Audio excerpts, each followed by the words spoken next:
Here's Paul. Dallas has fouled the give. Booker on a three. He got it! Devin Booker gives Phoenix a 1-point lead with 5 from long range. Durant's got 11. Craig goes down. Durant has got a highlight. remaining. Tatum drives down and throws it down! Wow! Bryant for the win! Bang!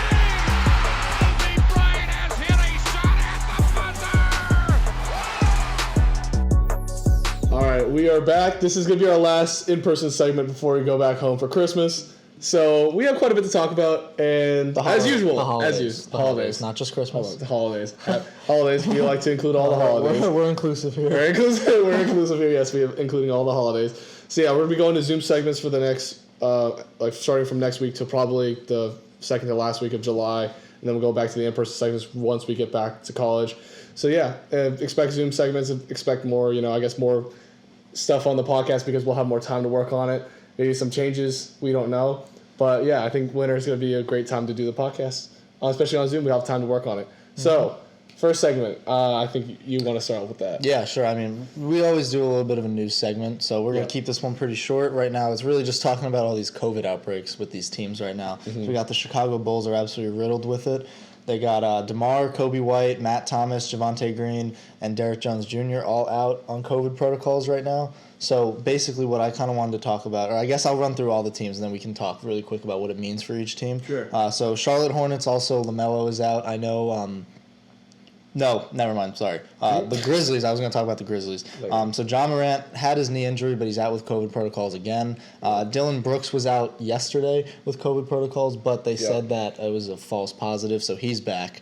And then the Pacers also with Rick Carlisle is out, so that's pretty big for the Pacers especially. But so I guess the main one I wanted to talk about is the Chicago Bulls because they have the most, and also it seems like one of their big pieces in DeMar DeRozan is out. Yeah. So what do you guys think that would mean for them? I mean, I definitely think that it's going to be a little bit more of a a struggle for them for a couple games, maybe even a couple weeks into the upcoming schedule for them. But I do think that they'll be able to bounce back from this. I mean, their team chemistry is easily the best right now that we've seen in the NBA. Yeah, other than the Warriors. Yeah, other than maybe the Warriors because they've played together for a while. But I'm excited to see more of their potential in the second half of the season because then they have their kind of whole groove together. But I think that it will affect their record a little bit for at least 2-3 weeks, depending on how long that they're in COVID protocol. I think the COVID protocol currently is 10 days. So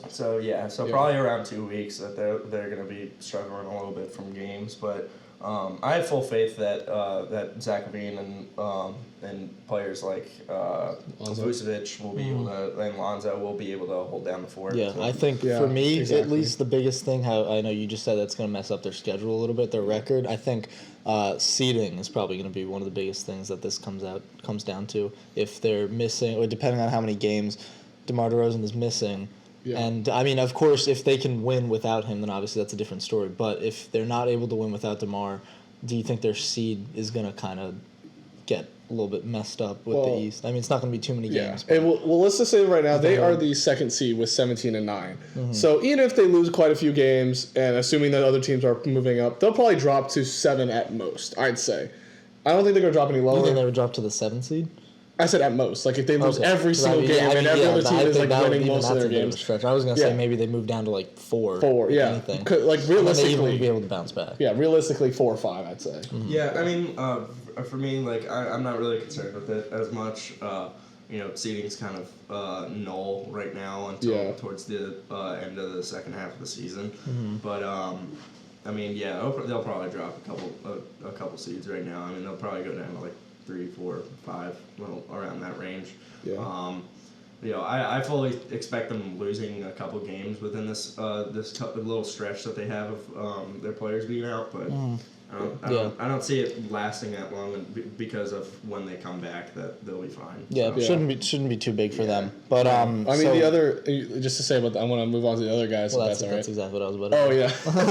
All right, but yeah, I can take the rest of it. But the other guys, I don't think it'd be that important. I'll be honest. I think the most impactful one is going to be Rick Carlisle. That's what I'm saying. Yeah, Rick Carlisle right now. Is he? I mean, I don't know what behind the scenes coaching he's going to be doing and what that's going to affect. Zoom calls, like he's gonna. Yeah. No. Wait, have you guys seen those robots? Have you seen those robots with the screen and stuff? Yeah. So he's gonna be pulling up like a robot. They're gonna wheel him in the cart when you were in elementary school. Yes. We were watching the movies. They're gonna wheel him on. Wheel him onto the court and start yelling at him through the screen. Like, you gotta play better defense, Turner. Stop getting injured. He just walks up, turns the TV off. He's like, all right, get out. All right. So more on Rick Carlisle, or for the Pacers in general. So as many of you have probably heard, the Pacers have decided this is a new segment, by the way. As of last week, I guess, to blow the team up. Basically, or they're not. I guess they haven't made any moves yet, but they said that they were open to trades for Miles Turner, Malcolm Brogdon when he's available. Talk about CJ real quick? I mean, CJ's out with a collapsed lung right now, so it sucks for the Blazers. We forgot to mention that, which is kind of it's like a devastating injury. Yeah, I mean, so that's probably going to be, season ending for sure, almost, depending on when season and a half ending. But possible. And what that means for the Blazers right now, I kind of wanted to save that for next week. Yeah. But right now, because the Blazers are not in a great spot, Dame also not in a great spot with the Blazers. Down bad, hint, down bad. That's a whole thing right now. But back to the Pacers. So they want to blow the team up. Malcolm Brogdon, Miles Turner, Domantas Sabonis potentially on the chopping block right now. Even Karis LeVert was rumored on the chopping block as well. Karis LeVert as well. We don't agree, but we're going to keep that ourselves. But this segment's mainly what we call a 2K MyGM segment. So we all had created trades that we think would be. Of course, we did the salary cap and everything. We worked out the picks and everything, so they all work out so they don't screw up the salary cap and all that stuff. So we have 3 hypothetical trades that will work if they want to do it. And I'm going to start off with mine because mine's first. So mine is with the Hornets, Charlotte Hornets. So the Hornets would receive Miles Turner. The reason why I picked them to get Miles Turner is because they need defense. They're the 30th defense in the league. And it doesn't help that LaMelo's out anyway, but the point being their defense is not that good. So I think Miles Turner would be a great anchor, another example of what they need is a Clint Capella type for what the Hawks have. So a great defensive center anchor at piece for the Hornets. And then the Pacers would receive Miles Plumlee or Mason Plumlee for salary cap reasons, but then young players like JT Thor and PJ Washington to fill the rest of the salary, and young players to use as part of their rebuild part of it. And again, to fill out the rest of it is mainly picks. So I had a 2022 first-round picks via New Orleans, so that'll be a better pick versus I think their other pick was a Toronto pick. So I think they'll want the Pelicans pick just because it'll have more value than the Toronto pick. And then obviously 2 second-round picks via Boston, so it'd be the 2023 second-round pick and the 2024 second-round pick. So I think that's a fair trade. Again, it's mainly salary cap, young players for a good win-now player because Hornets are in a win-now mood. So, what are y'all's thoughts on that? I like the pick because I like the trade because I made it. You made it, yeah, obviously. I like sending Miles Turner to the Hornets. From a Hornets perspective, they could definitely use the defense. Especially with this guy. And then also, he can kind of stretch the floor better than most other bigs in the league right now, so that would definitely be solid for them. And then, the Pacers, like you said, they're blowing it up. So, honestly, the assets that they're receiving in terms of players is kind of not even really what they're thinking about right now. They're thinking about picks, and these are, 3 solid picks that they can definitely use because they already have a 2022 first-round pick, I believe, the Pacers. So, I like this one, definitely. I'm a big fan. Yeah, for me, this trade was clearly surrounded by the picks, which is, I think, necessary. For a rebuild, for sure. Yeah, and I think that with, like you mentioned, with the Pelicans pick, I think that will help them exponentially for 2022. Like Reed had mentioned as well, they also have another pick for their franchise as well. So having 2 first-round picks is already really good. The only thing that I would probably change is the second-round picks, but obviously that makes more sense based off of salary cap. if there was one more first round pick, I think it would be more of an incentive for the Pacers to be like, okay, we got a good deal here, because other than the picks, really, the Hornets kind of won that trade in my opinion. Miles Turner is a lot better of a player than any of the players that were traded in the trade that you had previously, like what you had mentioned. The picks were kind of the main source of this. So, I mean, I would say it's an overall relatively balanced trade, but I would definitely try and change at least one of the first round picks one of the two second round picks to a first round pick, in my opinion, but that's just me. All right.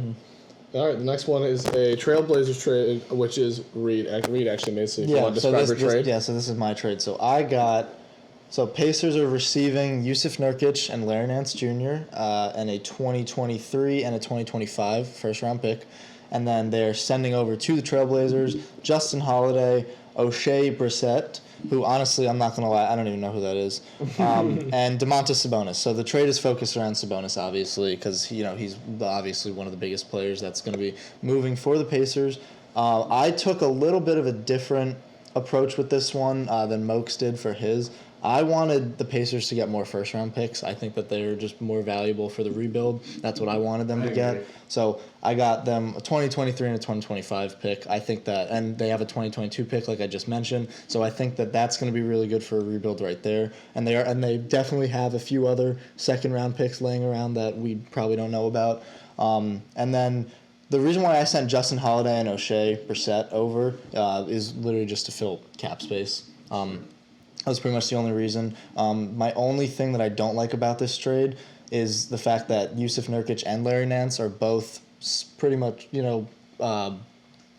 pure centers, I guess you would say. And then they already have Miles Turner, because Miles Turner would not be moving in this trade. So that could cause some issues. But in terms of a rebuild, I like this solely based on the picks. Yeah. I mean, I liked it, again, overall. And the only thing is that the Blazers, I think, are also rebuilding, so I don't know how many picks they're willing to give up. That's also why I was thinking about the Hornets. This could, I mean, you think the Blazers are rebuilding right now? I guess it depends on what happens, because I know that them and Damian Lillard currently are complete opposite mindsets when it comes to this and they're currently in talks about where the organization is going. So that's a whole conversation in and of itself. But if they are rebuilding, then that could be a different. That could be a different issue. But I do like the Pacers. I don't know how fit's going to work, but I think they're just trying to move Sabonis and trying to get some first round pick assets. I did this one. And Larry Nance is I wanted to get player. No, they're definitely good players. Yusuf Nurkic and Larry Nance are good. Don't get me wrong. But they're basically pure centers. But I wanted to get Dame a little bit more help. In Portland, so that's kind of where I decided to do the Trailblazers with this one. Yeah, and Justin Holiday is a great backup point guard, so that's all I wanted to say. I'm a fan of this trade. I think that it's pretty good. The only thing that I probably would do is actually switch out Sabonis with Miles Turner. You think? That's just based off of my preference, just because I think personally the Pacers should get the out of there. With Miles Turner. Yeah, he just sucks, dude. I don't think he sucks. Well, he's not sucks, but he's not built for that franchise. Yeah, no, he's definitely. I think he would fit. That's more of he would fit better in a winning type different franchise, situation in a different system. Now that I'm thinking about it more often, I actually think that a good place for Miles Turner might be like the Mavs. Mavericks? Yeah, you think? Well, actually, we were talking about a Mavs trade when we were discussing the hypothetical trades. We were talking about it, and I feel like it definitely would work for them because the Mavs need defense desperately. They need defense desperately. Yeah. My only I'm gonna go quickly on. I think one of the main things was I don't know if the Mavs really have too many assets that they're willing to. Well, definitely Porzingis. But the problem is Porzingis is going to want a bigger contract. So I feel like he already has a bigger contract. But with the Pacers trying to rebuild, I feel like taking on Porzingis is not really in a rebuild kind of mindset. Yeah. Well, I mean, my only thing that I've read about when it comes to the Magic or the Mavs is because the reason why they keep Porzingis is because he's a stretch five, and that you don't want to clog the paint when Luka Doncic is on your team, because he's mainly a drive type of guy, like a power player when it comes to driving into the paint, keeping the paint clear for him, because he can just do all his magic inside of there. And if you have another player like that he's learned with when they put on, I think, who's it, Maxi Cleaver or whatever, it clogs the paint, and then you eventually have a double team on Luka, and that makes it harder for him to do his work in the paint. So that's why they keep Porzingis for how much Tingus Pingus is. Yeah. He can shoot threes. That's the only positive that keeps him out of the paint. So that's my reasoning, and then some people's reasoning of why they don't want to have like a traditional big. Yeah. Even though it would help on their defense immensely, help their defense. Yeah, no, because it would degrade Luka's that's what they offense. need. That's what they need right now for sure. Yeah. But I think you make a good point about clogging the paint. Yeah, that's the one thing. And one negative when you have Luka is that you need the paint open. So here's your trade. So now we're getting on to my trade, which Welcome back, by the way, to the Ben Simmons podcast. We're bringing it back. Ben Simmons we're back. bringing Ben Simmons a little bit back. Right? So this one was actually probably the biggest trade out of all of them. The most power players. So I have a trade with the 76ers. Wait, I didn't even look at this. This is wait, this is actually huge. Oh my god. This is a blockbuster trade. This is kind of a blockbuster trade. But so I have the Pacers receiving Seth Curry, Ben Simmons, Tyrese Maxey, and a 2026 first round pick, as well as a 2028 first round pick. And I have the Sixers receiving T.J. Warren, Miles Turner, Domantas Sabonis, and a 2025 second round pick via Miami.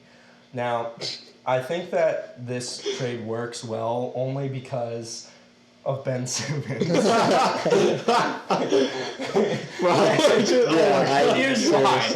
why. Seriously. Look, I understand that the Pacers are trying to blow up their team, and I think that that's valid. And I think that if you put Ben Simmons on there, that is the ultimate tanker. I'm joking. But like, realistically, are you though? Kind of. I am kind of joking because like I do think that they wouldn't be a bad team, but like that is, I honestly do think that if you want somebody who can be a possible leader on the Pacers, Ben Simmons would be a good fit. Yeah. On top of that, you're rebuilding your team, but you still have the star impact to not play like crap the entire regular season. And then I guess something that just pops into my head for this is we know that Ben Simmons has kind of had issues with like trying to build a team around him. Right. You know, but I think if you move him to Pacers in a rebuild and you're able to build around him from a rebuild, that could work out in your favor. Also, that is not a bad idea at all. Also, I don't see why the Sixers wouldn't jump on this. Obviously, they have Joel Embiid. They're trying to get Joel rid Embiid of is a fantastic. And obviously, Daryl fantastic Morey player. is a little cuck when it comes to trades. So let's be honest here. Daryl Morey's not the best sound of mind when it comes to trades. True, but you have another very good ball handler and shooter in T.J. Warren that would complement Tobias Harris really well, or be a really good backup for him. And then you have Miles Turner and Sabonis, who both are very good players. Turner, in my opinion, would ride the bench behind Embiid, and you would play Sabonis next to Embiid. I don't see how that wouldn't be a dominant front court to have for the Sixers. So personally, I see both teams here having great benefits off of this, as well as having the Pacers getting two large first round picks from this trade. So I mean. For me, I'm biased because I made this trade, but I think that's a good trade. It. You know? I like it. I have a critique really big. I got one thing to say. Where does Tobias Harris go? Because he's a better power forward than he is small forward, and we learned that like when they try to crowd it with Al Horford.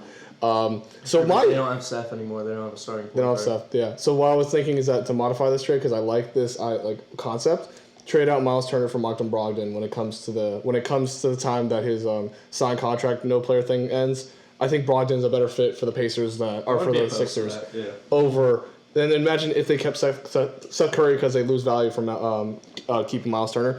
Imagine Seth Curry, Malcolm Brogdon, and who the hell? T.J. Warren, Tobias Harris, Joel Embiid. That's an insane lineup. That's what I'm saying. Like, that's an insane teams lineup. are having great benefits. Yeah, there's assets you can flip around, but basically these two teams should be in talking right now with like how I'm seeing right now. Absolutely. We should send this to them. We should send it to Daryl Morey and tell him to stop being a cuck and make this trade because he tried to get Jaylen Brown from us. I'm like, you're goofy. Let's move on to the next crap because I hate talking about Daryl Morey. The only thing I was gonna say about this trade is I didn't like the idea of Miles Turner going to the Sixers, but I mean the fact that I didn't even think about this for whatever reason, but the fact that you brought up Malcolm Brogdon I think would make this trade pretty much perfect. In my opinion. considering he's on the trade block, so you have an option there for a point guard who can facilitate. I might need to throw in like one more pick because I think Miles Turner gets paid a lot more than Brogdon. Or No, Brogdon gets paid 21, I think. 21, 20 to 21. It would work out-ish. I think maybe you have to throw in then a I few would more just assets. I would just basically have to throw the Pacers cash. That's it. Yeah, pretty much. Which Okay. Cash or wouldn't be trade a- exception which or wouldn't be whatever. a big deal at all. So something that I found interesting about all three of our trades, and that you mentioned before we started this, is none of them contain Karis LeVert. Because I do not think that any of us are on the As a boat Pacers- of as- moving No. Karis LeVert. I don't really see why you would want to move Karis LeVert. I mean, he's a young guy. He's great scorer, 3-level scorer. He's a pretty good playmaker from what I've seen as well. Yes. And I mean, what is he's like shooting guard, point guard as well? Shooting guard. Yeah, It's like so- an Allen Iverson, where obviously not to the extent of his skill, But but like pure scorer almost. But yeah, basically like pure scorer, like can move the ball around and like Not a basically is not a big enough- liability, and not a liability Yeah, on and defense. is big enough to be a shooting guard. Yeah, so I see no reason why they would want to get rid of him. You know? Yeah. Agreed.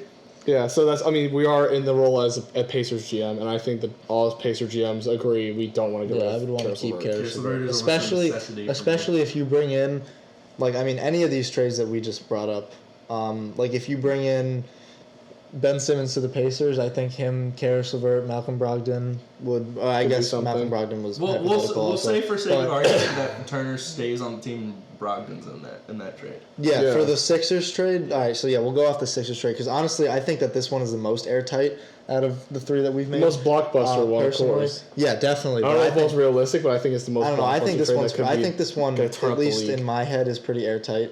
friends On in both together. teams, Yeah. if everyone's He's not singing he's not straight. voted in yet, but he hasn't got any triggered by any of our takes yet. So That's because we haven't talked about the Wizards. oh, you got a Wizards fan. Yeah. I completely forgot I was just about to say. Sorry. Yeah, it's fine. But But we should. You definitely have a lot to say about the next segment, though. So I'm gonna. I guess we all do. Actually. We all do. We all do. So, okay, I guess yesterday, I guess I'll lead this segment, but yesterday, Stephan A. Smith went on his little Stephan A. Smith versus the World show. Essentially talked about, because again, if you've been hearing the news, Steph Curry is about to pass Ray Allen for all-time threes in the league.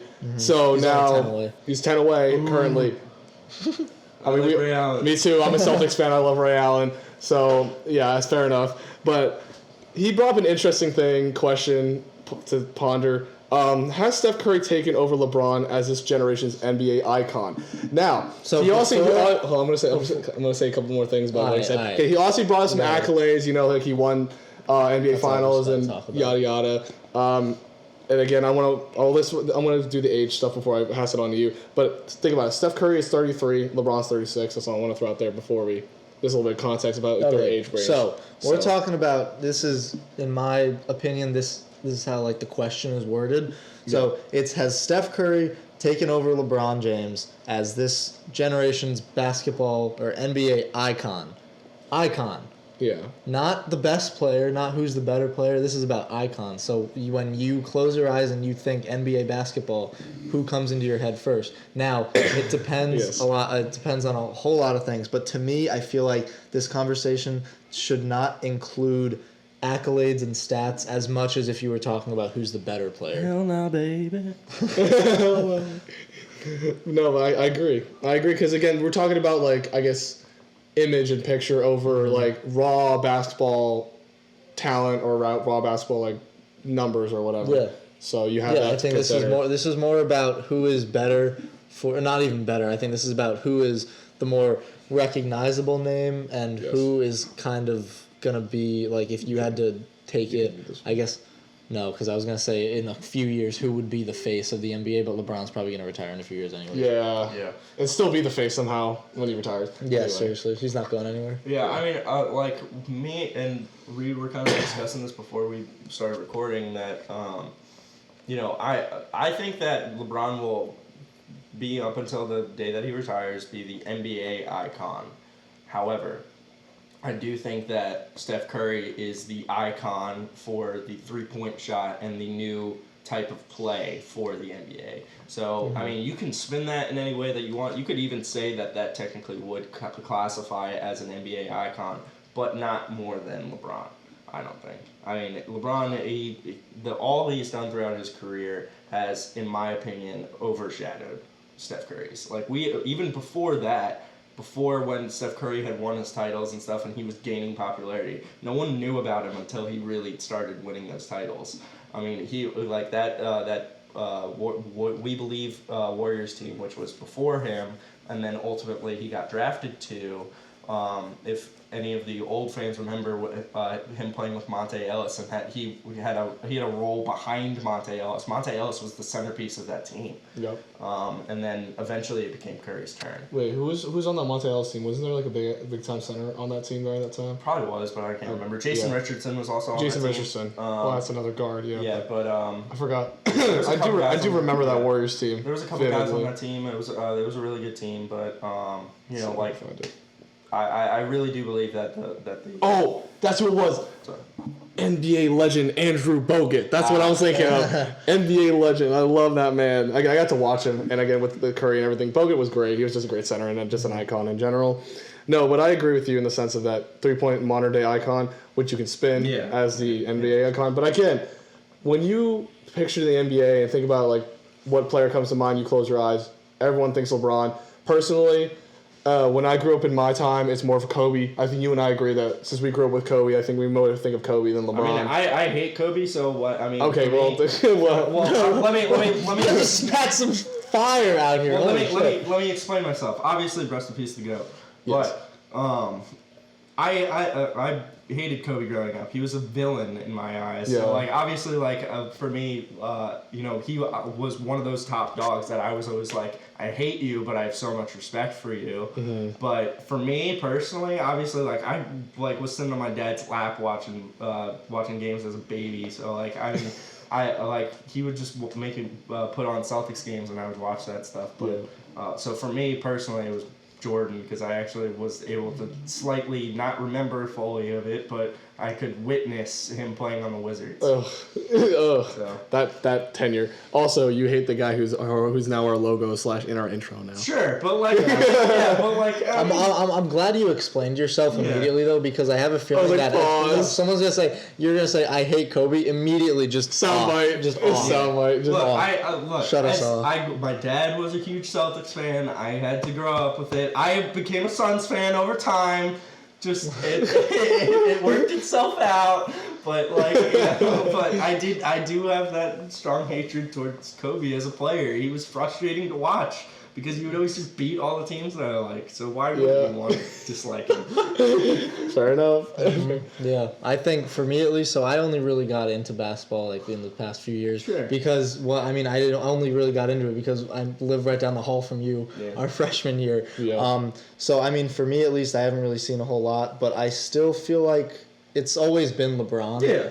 You know, for like our generation, I feel like it's always been LeBron. 100%. Personally, I was in like 5th grade and I was wearing LeBron's shoes. I knew who he was, but I didn't really watch basketball. But like I totally knew who he was. That's the thing, you know? dude. Like, not to cut you off or anything, but that's the thing is like even if you're not an NBA fan or watch basketball, you still know who LeBron is. Mm-hmm. And I feel like you still know who Curry is for sure, but I feel like it's less. Like it's definitely, I think it's not as LeBron. big. Like when you close your eyes, and also I mean Trish brought up a good point. You know, sitting over there on the couch. No, he did. He said that I think he thinks it's like an age thing as well. It is. Where like you guys totally just talked about it. You guys were watching. Kobe was big in your eyes. There was. Right. Okay. He doesn't want to show his face. He's a little shy boy. But definitely. so now I feel like. Imagine the next generation talking the younger kids now, like kids, I mean, you know, we're not that much older. Yeah. But like, you know, you're talking about like 15, 14, 13-year-olds right now watching basketball. They're probably thinking about like LaMelo. Well, that, and also Curry for sure. I think LaMelo is on the rise. And but like Luka Doncic, I think for sure. Jason Tatum, Trey the villain. He's Jason like Tatum. Jason Tatum. Yeah, you know, yes, like all those guys. Yes, sir. Yeah, I feel like it's definitely an age thing right now. Mm-hmm. Booker. Maybe. We want to talk about a villain right now. Yeah, Booker's on his villain arc. Booker is our villain right now to everybody but the Suns. Yes. That's what I love about it. Exactly. Yeah, I mean, I'd like to say Tatum. Again, I grew up with Tatum as well. Because especially I saw him get drafted.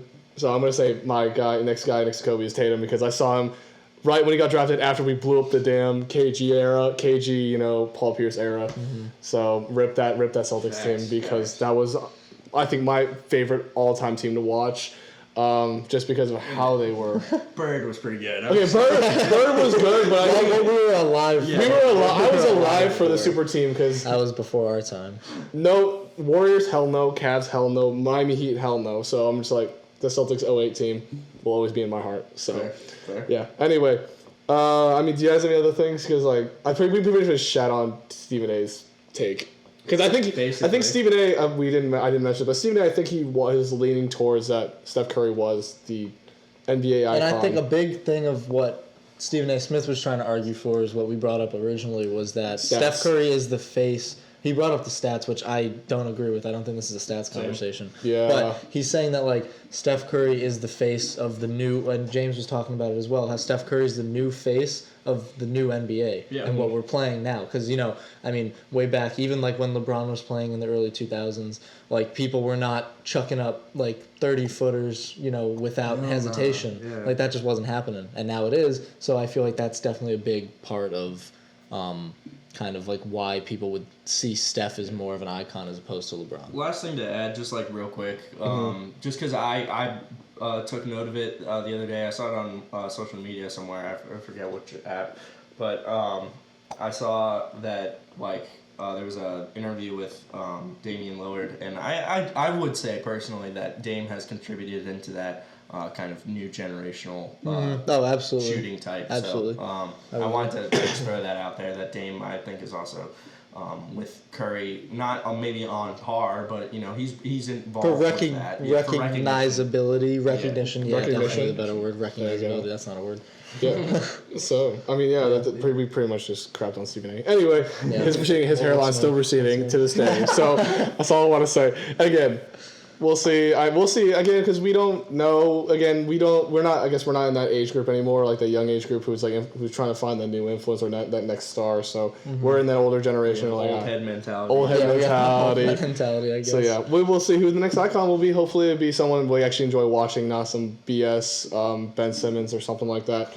Yeah. Like I'm bringing him back up. He's never gonna leave. His ghost haunts this podcast. He will always come back. His ghost haunts this podcast. He haunts this casting couch that we have. Okay. Pause. What? All right. Pause. All right. That means you gotta cut the show. But yeah, again, We're done. we'll see y'all hopefully with the Zoom shows, and we're gonna keep it going. Reed won't be back. Yeah. Anyway, yeah. Well, this is our last in-person show. We'll see y'all, I guess, next week. And also, we're gonna have a Christmas special. We're definitely making a Christmas special Agreed. on Zoom.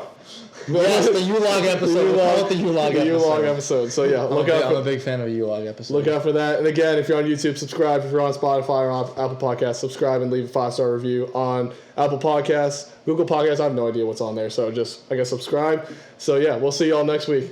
Peace.